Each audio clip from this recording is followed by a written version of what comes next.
राष्ट्रियताको पहरेदारी जनाधिकारको पक्षमा खबरदारी यो हो निज नेपाल टेलिभिजन। नमस्कार, म शिवशंकर चौधरी। सुरुमा हेडलाइन्स न्यूज। पीएससी रोगबाट पीडित प्रधानमन्त्री पत्नी सीता दाहालको उपचारको क्रममा निधन। दाहालको राजकीय सम्मानका साथ अन्त्येष्टि।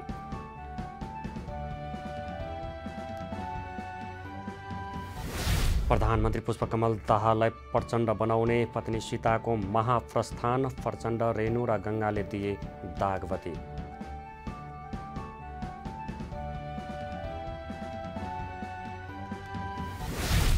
प्रधानमन्त्री पत्नी सीताको निधनको शोकमा माओवादीले 2 दिन पार्टीको झण्डा आधा झुकाउने। राष्ट्रपति, पूर्व राजा र विभिन्न पार्टीका नेताहरूद्वारा दुःख व्यक्त। ललिता निवास प्रकरणमा पूर्व कर्मचारी धमाधम समातिँदै सीबीआईद्वारा यस प्रकरणमा 400 भन्दा बढीलाई अनुसन्धान जारी। बङ्गलादेशमा डेङ्गुबाट एकै दिन 7 जनाको मृत्यु। सङ्क्रमितको सङ्ख्या 14,897 पुग्यो।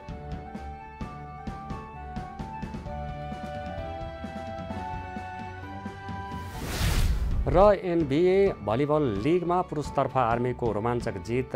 एपिएफ 3-2 को सेटमा पराजित।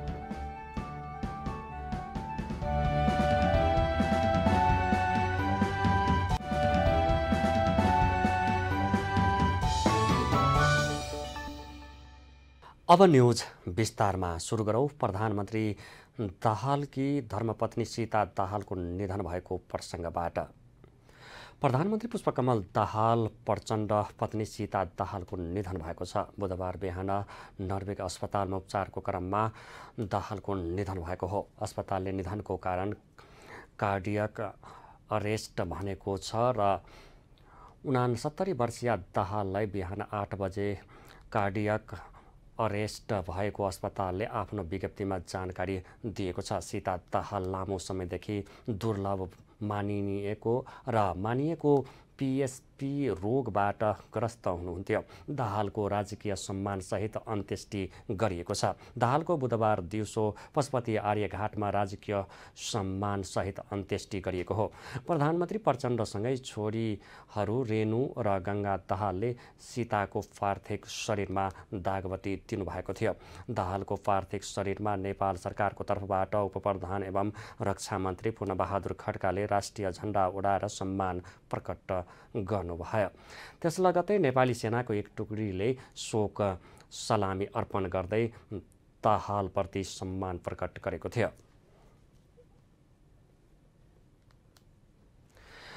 प्रधानमन्त्री तथा नेपाल कम्युनिस्ट पार्टी माओवादी केन्द्रका अध्यक्ष पुष्पकमल दाहाल प्रचण्डकी जीवन सङ्गिनी तथा पार्टी केन्द्रीय सल्लाहकार सीता दाहालको निधन भएको छ। युद्धमा होमिँदै गर्दा प्रचण्डले जीवन सङ्गिनी सीता दाहाललाई छोराछोरीको ख्याल गर्नु भनेर पटक पटक सम्झाउनुभयो। तर सीताले आफूले पनि युद्धमा सँगै जाने प्रस्ताव राखिन्। त्यो वचनलाई प्रचण्डले सहजै स्वीकार गरेपछि सीता पनि युद्धमा लागिन्। एक रिपोर्ट।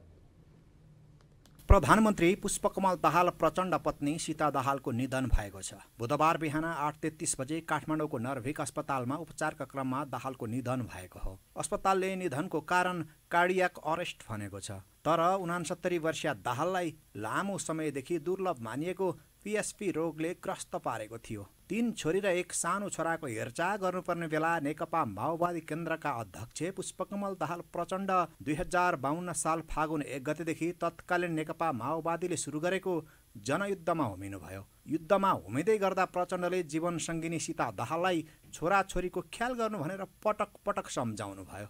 तर सीताले श्रीमानलाई आफू पनि युद्धमा सँगै जाने प्रस्ताव राखिन्। त्यो वचनलाई प्रचण्डले सहजै स्वीकारेपछि सीता पनि युद्धमा लागिन्। जनयुद्ध सुरु हुँदा पश्चिम र पूर्वका केही ठाउँमा एकैसाथ प्रहरी कार्यालयमाथि माओवादीले आक्रमण गर्यो। त्यो बेला प्रचण्ड र सीता काठमाडौँमा थिए। त्यसपछि सीता कहिले रोल्पा, रुकुम त कहिले काठमाडौँ, ललितपुरका विभिन्न ठाउँ सर्दै बसिन्। युद्ध चर्किँदै गएपछि उनीहरू भारतका विभिन्न सहरमा पनि बसेका थिए। जनयुद्धका ती कालखण्डमा प्रचण्डले पत्नी सीताबाट त्यसरी पूर्ण सहयोग नपाएको भए पारिवारिक अन्तर्विरोध या तनाव झेल्नु परेको भए के उहाँले जनयुद्धमा त्यो स्तरमा कमान्ड गर्न सक्नुहुन्थ्यो त? त्यसो त यो काल्पनिक प्रश्न हो। तर जनयुद्धको सर्वोच्च कमान्डरको हैसियतले प्रचण्डलाई मनोवैज्ञानिक सहजता दिन सीता दाहालको भूमिका कम्ती थिएन होला भनेर सहजै अनुमान भने लगाउन सकिन्छ।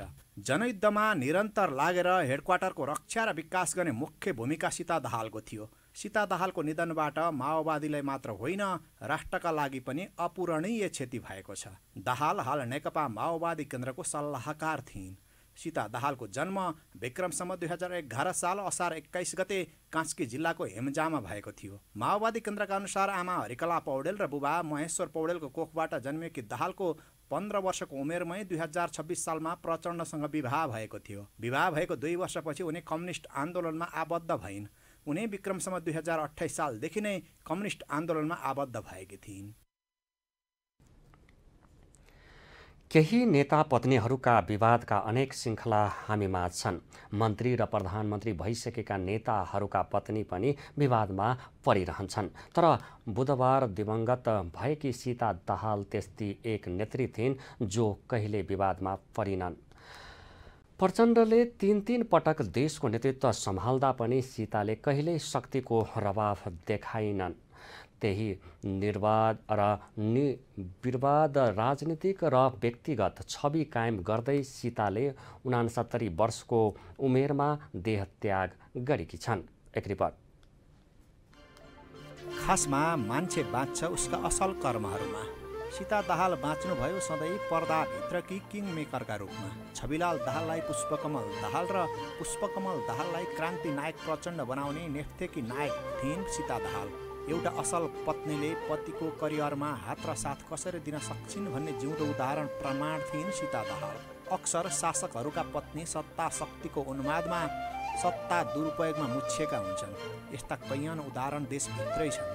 तर 52देखि निरन्तर नेपाली सत्ता राजनीतिलाई सकारात्मक वा नकारात्मक कोणबाट तरङ्गित गर्ने प्रचण्ड पत्नी सीता दाहाल सत्ता शक्ति दुरुपयोगको कहाली लाग्दो पाटोबाट सदा टाढै रहिन्। सिंहदरबारबाट बेदाग र निष्कलङ्क पनि फर्कन सक्छन् प्रधानमन्त्रीका पत्नीहरू भन्ने मानक उदाहरण र प्रेरणा भएर बाँचेकै कारण सदा सम्मानित थिइन् सीता दाहाल।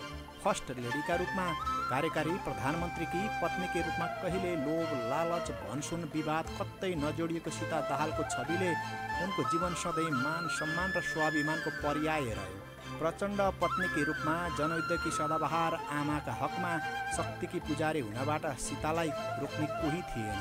तर सीताले केवल आफूलाई असल गृहिणी, पत्नी र आमाको भूमिकामा मात्र सीमित राखिन्। शक्तिको प्यास, सत्ताको दुरुपयोग सीता माताको कल्पना बाहिरको कथा बन्यो। सीता दाहालको जीवन क्रान्तिको पर्याय हो, सत्ताको पर्याय हो, शक्तिको पर्याय रह्यो। तर पनि सीता दाहाल लोभबाट मुक्त, विवादबाट मुक्त, सदा सादा जीवन र उच्च विचारबाट प्रेरित रहिन्। यसै कारण त प्रचण्डको बहुरूपी जीवनका बीच सीता दाहाल सदा सबैका लागि आदरणीय र प्रेरक बनिन्। छोरी र छोराको अकाल मृत्युले सधैँ पिर्याल्यो सीता माताको जीवन। छोरा प्रकाशको मृत्युपछि बढी थलिएकी सीताले पति प्रचण्डको दोस्रो सत्तारोहण त केवल टुलु हेर्नु बाहेक अरू कुनै अनुभूति पनि गर्न पाइनन्। निको नहुने रोगले थलाउँदै अन्ततः परलोक लग्यो उनलाई। सीता दाहाल प्रचण्डको सङ्घर्षको बल थियो, जनयुद्धको ऊर्जा र शक्ति थियो, शान्ति राजनीतिको अंश थियो, सत्ता यात्राको साझेदारी थियो। तैपनि सीताको सिङ्गो जीवन प्रचण्डको विपरीत सधैँ स्थिर, निष्कलङ्क, शान्त र प्रेरणादायी रहनु उनको अजर अमर जीवन यात्राको कारक हो। जन्मेपछि मर्नै पर्ने मानव चोलामा सीता दाहालको मृत्यु अस्वाभाविक नभए पनि उनको जीवनको भौतिक अवसान प्रचण्ड र उनको परिवारलाई अपूरणीय क्षति हो। सीता दाहालको घरबारदेखि युद्धकाल, सत्ताकाल सबै विवादमुक्त रहनुले नै उनलाई सधैँ सम्मानित बनायो। असल सीता दाहालको आत्माले स्वर्गमा बास पाओस्। हार्दिक श्रद्धाञ्जली। प्रधानमन्त्री प्रचण्डको पारिवारिक जीवनमा पछिल्लो 10 वर्षमा तेस्रो वज्रपात परेको छ। जेठी छोरी ज्ञानुको स्तन क्यान्सरबाट निधन भयो। छोरा प्रकाशको पनि 6 वर्ष पहिले निधन भयो। आज पत्नी सीताको पनि निधन भयो। एक रिपोर्ट। प्रधानमन्त्रीको हैसियतले मैले त्यस्तो भाषा नबोल्नु पर्थ्यो। तर त्यो दिन मलाई के सम्झना छ भने म प्रधानमन्त्री भएर बोलिनँ, म ज्ञानुको बुवा भएर बोल्न पुगेँ। हो, मान्छे खासमा मान्छे नै हुन्छ। असल कि खराब भन्ने त हेर्ने बुझ्नेहरूको दृष्टिमा न भर पर्छ। 2052 देखिको दशक लामो जनयुद्धका एक नायक, 2064 विस्तृत शान्ति सम्झौता यताका एक सदाबहार सत्ता नायक पुष्पकमल दाहाल उर्फ प्रचण्ड पनि खासमा एक आम मान्छे नै हुनुहुन्छ। एउटा मान्छेका रूपमा उहाँ कसैको छोरा, पिता, पति, साथी यस्तै यस्तै फरक फरक उपमाहरूका बीच हुनुहुन्छ। एउटा राजनीतिक नेताका रूपमा, क्रान्ति योद्धा र नायकका रूपमा होइन, आम मान्छेका रूपमा प्रचण्ड जीवन पीडा, दुःख र वियोगको अर्को सगरमाथा हो। 2080 को असार 27 गते बुधबार उदाएको घामले नै प्रचण्ड जीवनमा अर्को वियोगको सुनामी ल्यायो। प्रचण्डकी युद्धकालीन सारथी, जीवन सङ्गिनी सीता दाहालको मृत्यु प्रचण्डको निजी जीवनको एक अर्को अपूरणीय पीडा र क्षति हो। नर्भिक अस्पतालको शैय्यामा सीता दाहालले फेरेको अन्तिम साससँगै विदुर हुनुभएको छ पुष्पकमल दाहाल। जीवन यात्रामा अब एक्लो हुनु परेको छ प्रचण्डले। एउटा पतिलाई पत्नी वियोगको पीडा कति धेरै हुन्छ, यो त्यस्ता चोटहरू बेहोरेका आत्माले मात्र अनुभूत गर्न सक्छन्। कुनै एक कार्यक्रममा दिगम्बत जेठी छोरी ज्ञानुको बाबा भएर बोल्दा संसदमा माफी माग्न विवश प्रचण्ड संसदको रोस्टममा आँसु झार्न सक्नुहुन्थ्यो। तर धर्मपत्नी सीताको मृत्यु वियोगमा बाँकी दुई छोरीको अङ्गालोमा लुकेन प्रचण्ड आँसु। बस रुनु र आँखाका आँसु रित्याउने बाहेक अरू उपाय पनि छैन पत्नी वियोगका पीडित प्रचण्डलाई अहिले। एउटा मान्छेका रूपमा मात्र हेर्दा वियोगान्त जीवन बाँच्नु प्रचण्डको नियति बन्यो। युद्धकालमा कैयन लडाकुले वीरगति प्राप्त गर्दा सुक्क गर्दै रुनी प्रचण्ड शान्तिकालमा पनि सधैँ पारिवारिक पीडाबाट गुज्रिनु भयो। जेठी छोरी ज्ञानुलाई क्यान्सरले अकालमै लग्दा छोरी वियोगको वज्रपात सहनु पर्यो प्रचण्डले। 74 को चुनावी समरका बीच एक्लो छोरो प्रकाशको अप्रत्याशित मृत्युले प्रचण्डलाई रुवाउनुसम्म रुवायो। हुँदा हुँदा अहिले पुष्पकमल दाहाललाई क्रान्ति नायक बनाउन, प्रधानमन्त्री बनाउन अदृश्य तर अतुलनीय भूमिका निभाउने धर्मपत्नी सीतालाई पनि विदा गरेर बाँच्नुपर्ने नियतिमा हुनुहुन्छ प्रचण्ड। मरणशील मानव चोलामा छोरा छोरी र जीवन सङ्गिनीको काखमा जीवनबाट विश्राम लिने भाग्य लेखिएको थिएन सायद प्रचण्डको जीवनमा। त्यसैले त छोरा छोरी र श्रीमतीलाई आफैले पहिला विदा गरेर पनि बाँच्नुपर्ने नीतिको नियतिमा पीडाका आहालमा हुनुहुन्छ प्रचण्ड। उसो त धर्मलाई अफिम ठान्ने मान्ने माओवादी दर्शनका नेपाली व्याख्याता प्रयोक्ता प्रचण्डले भाग्यवादमा विश्वास राख्नुहुन्थेन होला। तर मान्छेका रूपमा खासमा प्रचण्ड जीवन अभागी नै रहेछ। उहाँको निजी मानव जीवन वियोगका रोदनहरूबीच नै अघि बढ्यो। खासमा एउटा क्रान्ति नायकका रूपमा सफल रहे पनि मानव चोलाको जिन्दगीमा प्रचण्ड भाग्यमानी भइदिएको भए उहाँका यस्ता पारिवारिक वियोगका श्रृङ्खलाहरूमा क्रमभङ्गता हुँदो हो। तर भएन प्रचण्ड वियोगमा क्रमभङ्गता, बरु भइरह्यो निरन्तरता। पत्नी वियोगको यो शोकाकुल घडीमा अभागी प्रचण्डलाई हार्दिक समवेदना। जनयुद्धकी आमा सीता माता प्रति हार्दिक श्रद्धाञ्जली। प्रधानमन्त्री पुष्पकमल दाहालकी पत्नी सीता दाहालको निधनप्रति पूर्व राजा ज्ञानेन्द्र शाहले पनि संवेदना प्रकट गर्नुभएको छ। आफ्ना पूर्व मुख्य सचिव पशुपति भक्त महर्जन मार्फत पूर्व राजा शाहले नेकपा माओवादीको मुख्यालय फैरिसडाँडा पुगेर स्वर्गीय सीता दाहालको पार्थिव शरीरमा श्रद्धाञ्जली र परिवारजनमा संवेदना प्रकट गर्नुभएको हो। पूर्व राजाको संवेदना सन्देशसहित बुधबार फैरिसडाँडा पुग्नुभएका पूर्व मुख्य सचिव महर्जनले माओवादी महासचिव देव गुरुङसँग र मार्फत संवेदना व्यक्त गर्नुभएको थियो। प्रधानमन्त्री प्रचण्डसँग भने पूर्व मुख्य सचिव महर्जनको भेट हुन नसकेको बुझिएको छ। निज नेपालमा अब पालो भएको छ ब्रेकको ब्रेक अघि हेडलाइन्स न्युज। पीएससी रोगबाट पीडित प्रधानमन्त्री पत्नी सीता दाहालको उपचारको क्रममा निधन, दाहालको राजकीय सम्मानका साथ अन्त्येष्टि।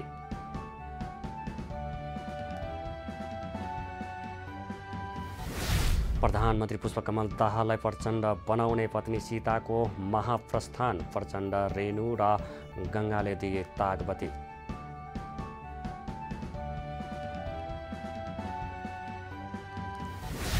प्रधानमन्त्री पत्नी सीताको निधनको शोकमा माओवादीले 2 दिन पार्टीको झण्डा आधा झुकाउने, राष्ट्रपति, पूर्व राजा र विभिन्न पार्टीका नेताहरूद्वारा दुःख व्यक्त। ललिता निवास प्रकरणमा पूर्व कर्मचारी धमाधम समातिँदै CIBद्वारा यस प्रकरणमा 400 भन्दा बढीलाई आरोपित बनाएर अनुसन्धान जारी।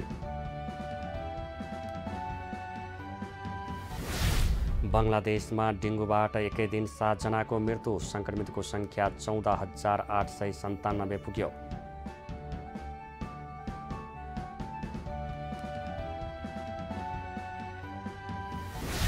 र NBA भलिबल लिगमा पुरुषतर्फ आर्मीको रोमाञ्चक जित, AFF 3-2 सेटमा पराजित।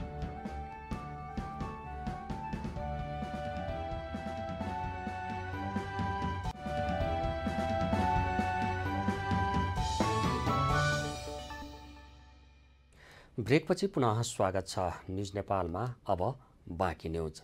ललिता निवासको सरकारी जग्गा हिनामिना प्रकरणमा जोडिएका पूर्व कर्मचारीहरू धमाधम पक्राउ परिरहेका छन्। प्रहरीको केन्द्रीय अनुसन्धान ब्युरो CIBले अनुसन्धानको फाइल पछिल्लो पटक खोतेल्दा एक बहालवाला सचिव र 12 पूर्व कर्मचारी पक्राउ परेका हुन्। CIBले मङ्गलबार एकै दिन भूमि सुधार विभागका पूर्व महानिर्देशक रुद्रप्रसाद श्रेष्ठ, तत्कालीन भौतिक योजना तथा निर्माण मन्त्रालयका उपसचिव बालकृष्ण श्रेष्ठ तथा मालपोत कार्यालय दिल्ली बजारका पूर्व नायब सुब्बा योगराज पौडेल र पूर्व खरिदार नारायण राज मिश्रलाई पक्राउ गरेको थियो। 2049 साल यताका मालपोत कार्यालय दिल्ली बजारमा कार्यरत नासु पौडेल र खरिदार मिश्र कृत्य कागजात तयार पारी टिप्पणी उठाउने काममा सामेल गरेको पाइएको प्रहरीले जनाएको छ। त्यस्तै कृत्य र हिनामिनामा पूर्व सहसचिव सुधीर कुमार शाह जग्गा सट्टा भर्ना तथा नक्कली मोहीको निर्णयमा संलग्न रहेको कसुरमा सञ्चार सचिव कृष्ण बहादुर राउत नक्कली मोही खडा गर्ने गरी बिचौलियासँग मिलेर सरकारी सम्पत्ति हत्याउनेसम्मका अपराधमा भाटभटेनी सुपरमार्केटका सञ्चालक मिनबहादुर गुरुङ लगायतलाई पनि प्रहरीले पक्राउ गरिसकेको छ। CIBले यस प्रकरणमा 400 भन्दा बढीलाई आरोपित बनाएर अनुसन्धान गरिरहेको छ। त्यस्तै प्रहरीले ललिता निवास जग्गा प्रकरणमा समरजङ कम्पनीका तत्कालीन सहलेखापाल विनोद पौडेललाई पनि पक्राउ गरेको छ। कोशी सरकारलाई दीर्घकालीन असर पर्ने निर्णय नगर्न सर्वोच्चको आदेश आएको छ। सर्वोच्च अदालतले सभामुखको हस्ताक्षर समेतका आधारमा गठन भएको कोशी प्रदेश सरकारलाई दीर्घकालीन असर पर्ने कुनै निर्णय नपर्ने र नगर्न अन्तरिम आदेश जारी गरेको हो। न्यायाधीश सपना प्रधान मल्लको इजलासले मुद्दाको अन्तिम किनारा नभएसम्मका लागि भन्दै यस्तो आदेश दिएको हो। सभामुख समेतको समर्थन सरकार गठन हुने गैर संवैधानिक हुने दावी गर्दै एमाले संसदीय दलका नेता हिक्मत कार्की सर्वोच्च अदालत गएको थियो। सर्वोच्च अदालतले 3 साउन आगामी बुधबारभित्र सरकार गठनको सवालमा लिखित जवाफ पेश गर्न कोशी प्रदेश प्रमुख, मुख्यमन्त्री, कोशी प्रदेशका सभामुख लगायतका नाममा कारण देखाउ आदेश जारी राखेको छ। सर्वोच्च अदालतले कोशी प्रदेश सरकार गठनका क्रममा भएका 3 महत्त्वपूर्ण आदेश गरेको छ।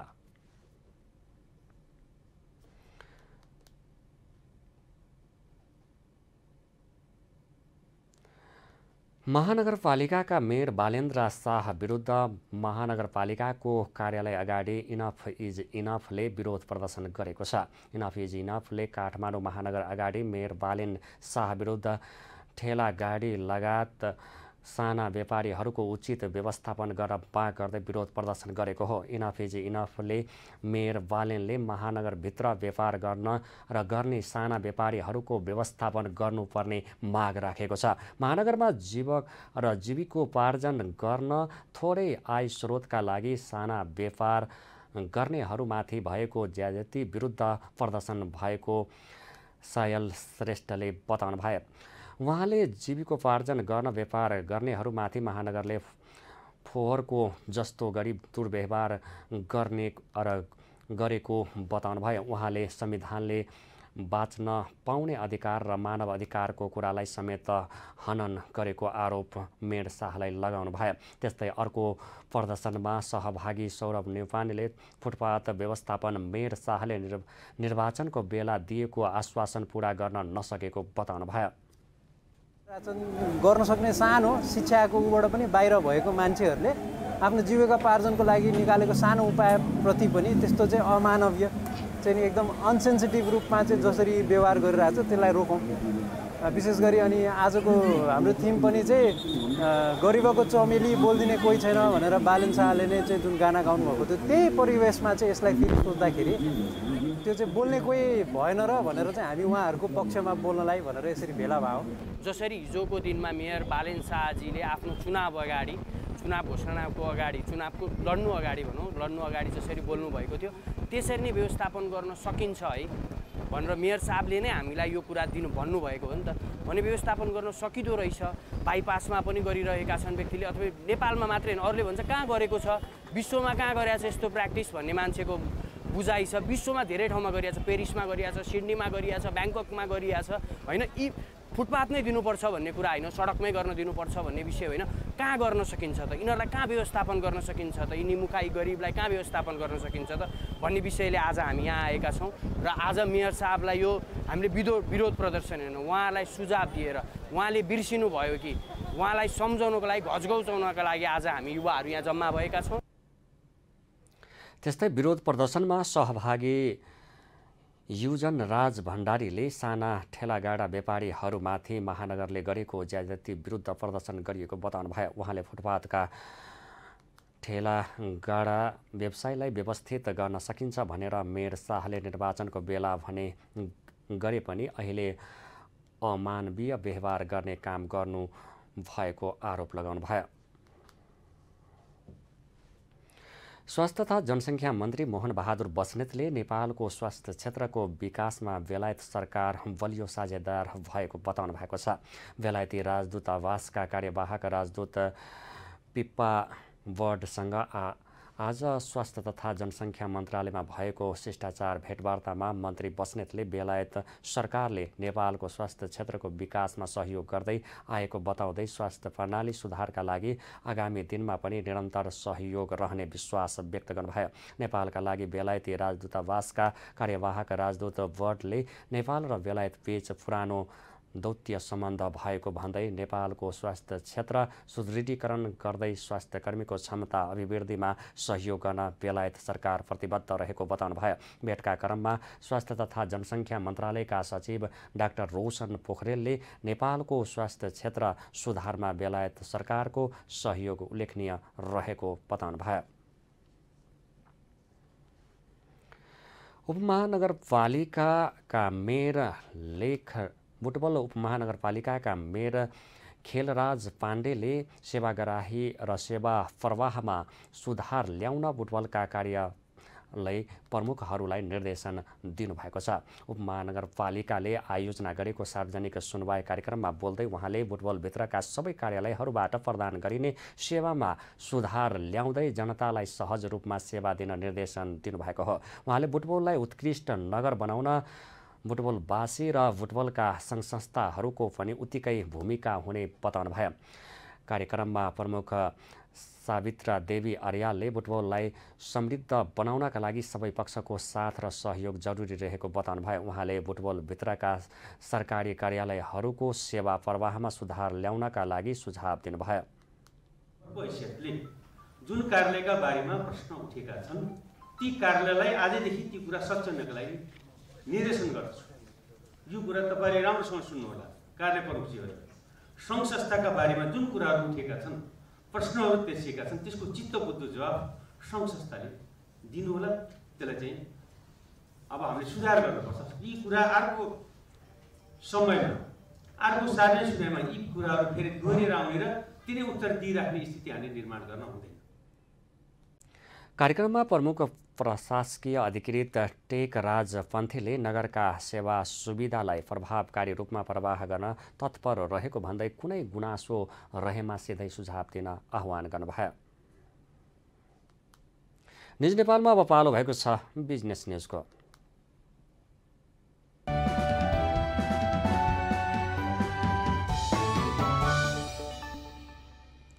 सामाजिक सुरक्षा कोषले अनौपचारिक क्षेत्रमा रहेका श्रमिक तथा स्वरोजगार व्यक्तिहरूलाई पनि आबद्ध गराउने भएको छ।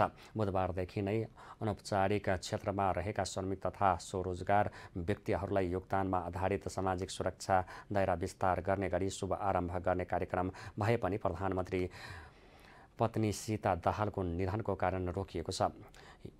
योगदानमा आधारित सामाजिक सुरक्षाको दायरा विस्तार गरी स्वरोजगार र अनौपचारिक क्षेत्रमा रहेको व्यक्तिहरूको कोषमा आबद्धता गराउने प्रक्रिया औपचारिक रूपमा छिटै गर्ने सामाजिक सुरक्षा कोषका कार्यकारी निर्देशक कपिल मणि केवालीले बताउनुभयो।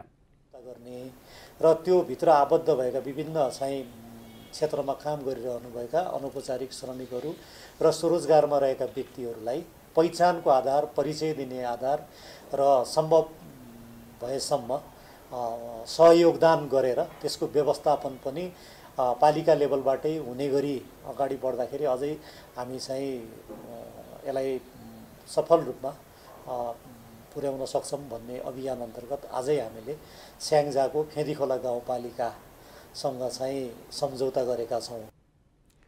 कार्यकारी निर्देशक गेवालीले कोषले पालिकाहरूसँग सम्झौता गर्ने र त्योभित्र आबद्ध भएका विभिन्न क्षेत्रमा काम गरिरहनुभएका अनौपचारिक श्रमिक र स्वरोजगारमा रहेका व्यक्तिहरूलाई पहिचानको आधार, परिचय दिने आधार र सम्भव भएसम्म योगदान गरेर त्यसको व्यवस्थापन पनि पालिका स्तरबाटै गर्ने योजना रहेको बताउनुभयो। स्वरोजगारमा रहेका व्यक्तिहरूलाई योगदानमा आधारित सामाजिक सुरक्षा योजना सञ्चालन कार्यविधि 2079 यससँगै अगाडि नै स्वीकृत भइसकेको थियो र यसले कभर गर्ने जुन क्षेत्र छ त्यो ठुलो क्षेत्र भएको कारणले चाहिँ हामीले सम्माननीय प्रधानमन्त्रीज्यूको समुपस्थितिमा उहाँबाटै शुभारम्भ गर्ने गरी कार्यक्रम तयार गरेका थियौँ र दुःखद खबरको कारणले गर्दाखेरि चाहिँ आज हामीले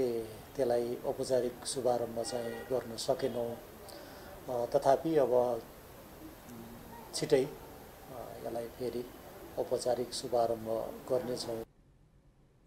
उहाँले अनौपचारिक क्षेत्रमा श्रमिक र स्वरोजगारमा रहेका श्रमिकहरूको लागि योगदानमा आधारित सामाजिक सुरक्षामा आबद्धता अनिवार्य नभएको बताउनुभयो। उहाँले अनौपचारिक र स्वरोजगार श्रमिकहरूले ऐच्छिक रूपमा आबद्ध हुन सक्ने बताउनुभयो। न्युज नेपालमा अब पालो भएको छ इन्टरनेसनल न्युजको।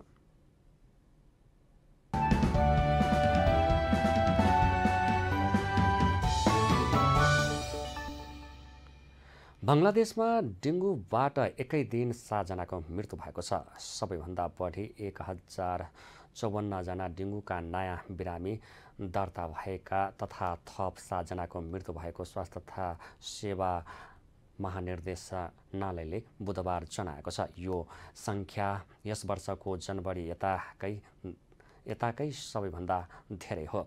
हाल डेङ्गु सङ्क्रमितको सङ्ख्या 14,897 पुगेको तथा 83 जनाले ज्यान गुमाएको महानिर्देशनालयले जनाएको छ। यो वर्ष डेङ्गु सङ्क्रमित मध्ये 11,511 जनाले स्वास्थ्य लाभ गरेका छन्। यो महिनामा मात्रै थप 6,919 जना डेङ्गुका नयाँ सङ्क्रमित फेला परेका तथा 36 जनाको मृत्यु भएको बताउँदै महानिर्देशनालयले पुगेको लामखुट्टेको टोकाइबाट सर्ने यो रोगबाट बच्न आवश्यक उपाय अपनाउन सर्वसाधारणमा आग्रह पनि गरेको छ।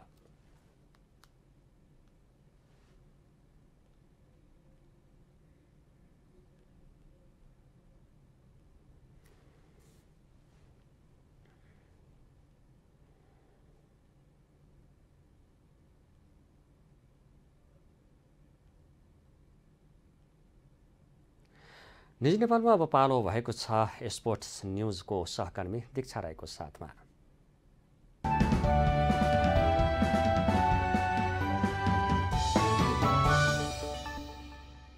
सातौं प्रधानमन्त्री कप एनभिए महिला तथा पुरुष भलिबल प्रतियोगिता अन्तर्गत पुरुषतर्फ एफिएफलाई हराउँदै आर्मी फेरि शीर्ष स्थानमा उक्लिएको छ।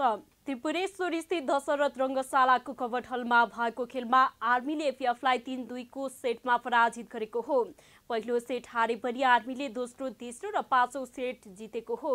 गत सोमबार गण्डकी प्रदेश भलिबल संघको खेलमा भएको विवादपछि आर्मीका खेलाडीले दीर्घामै गएर दर्शकलाई मुक्का हानेका थिए। त्यसकै विरोधमा दर्शकले हुटिङ गरेका हुन्। यो जितसँगै आर्मीको 4 खेलबाट 11 अङ्क सहित शीर्ष स्थानमा उक्लिएको छ।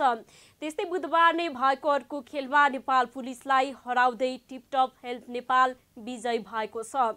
हेल्प नेपालले पुलिसलाई 3-2 को सेटमा हराएको हो। हेल्प नेपालले बुधबारको खेलबाट 2 अङ्क बटुलेको छ भने पुलिसले हारमा पनि 1 अङ्क बटुल्यो। यससँगै आर्मी र हेल्प नेपालको समान 11 अङ्क भए पनि सेट पोइन्टको आधारमा हेल्प नेपाल तालिकाको दोस्रो स्थानमा छ।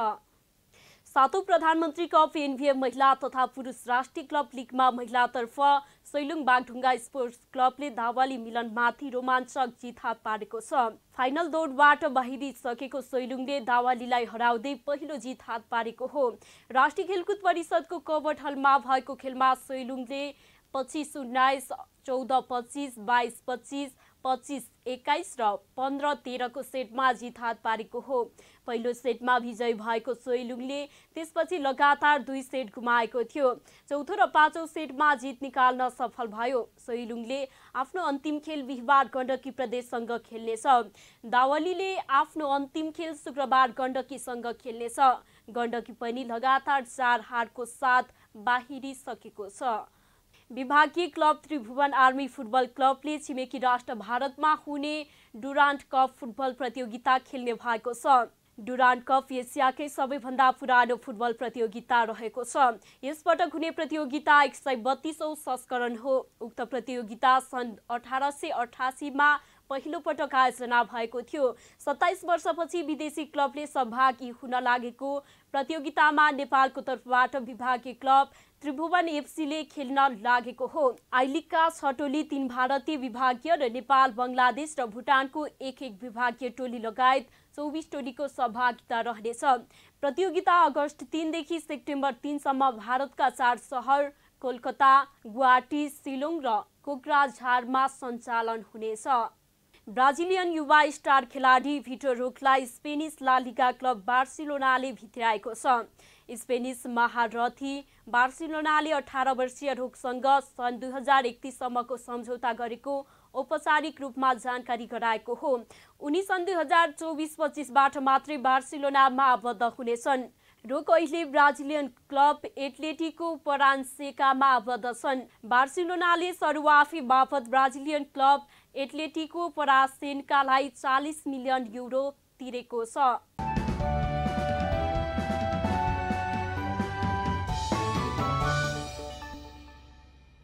धन्यवाद दीक्षाजी। स्पोर्ट्स न्युजसँगै हामी न्युज बुलेटिनको अन्तमा आइपुगेका छौँ। जाँदा जाँदै हेडलाइन्स न्युज पुनः एकपटक। पीएससी रोगबाट पीडित प्रधानमन्त्री पत्नी सीता दाहालको उपचारको क्रममा निधन, दाहालको राजकीय सम्मानका साथ अन्त्येष्टि।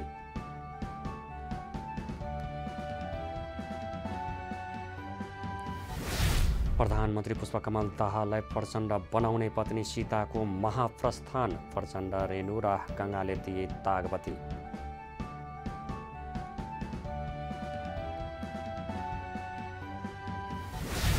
प्रधानमन्त्री पत्नी सीताको निधनको शोकमा माओवादीले 2 दिन पार्टीको झण्डा आधा झुकाउने, राष्ट्रपति, पूर्व राजा र विभिन्न पार्टीका नेताहरूद्वारा दुःख व्यक्त। ललिता निवास प्रकरणमा पूर्व कर्मचारी धमाधम समातिँदै, सिआइबीद्वारा यस प्रकरणमा 400 भन्दा बढीलाई आरोपित बनाएर अनुसन्धान जारी। बङ्गलादेशमा डेङ्गुबाट एकै दिन 7 जनाको मृत्यु, सङ्क्रमितको सङ्ख्या 14,897 पुग्यो।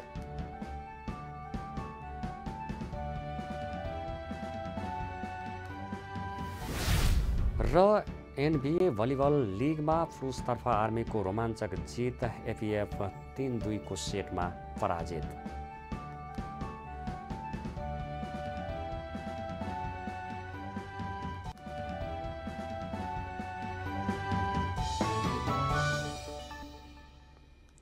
अहिलेलाई न्युज नेपालको न्युज बुलेटिन यति नै। हाम्रो न्युज र कार्यक्रमहरू युट्युब र फेसबुकमा पनि प्रत्यक्ष हेर्न सक्नुहुनेछ।